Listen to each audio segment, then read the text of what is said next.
来看南投县府辅导草屯社区产业的行销团队设计学习的课程，安排社区的小旅行，要让学员体验在地文化，希望用新的角度及头脑来产生新的产业价值。 草屯相当有丰富历史文化，阁有马人的自然风景。来自草屯相当、北南、敦和甲中原4个社区的联合产业行销团队，亲身行一逝相当的社区小旅行。听人讲罗马潭公园的传说，石桌桥看九九峰。 去基分宫参拜太祖元帅，那边有做了一些小改变，还有呢，到了又介绍我们这个双东的石桌巷、石桌桥那边的风景景观，以及我们在地的紫云宫的一个历史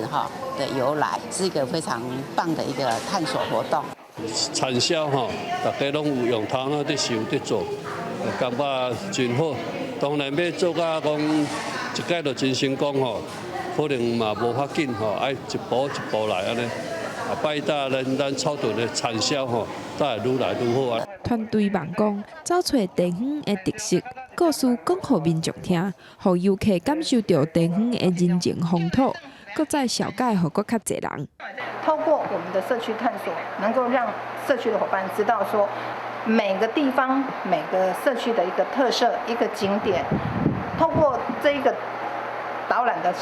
导览活动里面，我们能够走出户外，走向健康。社区产业联合团队望未来会当加开发在地产业，提升社区经济，甲回收的资源，搁再用来服务社区。记者综合报道。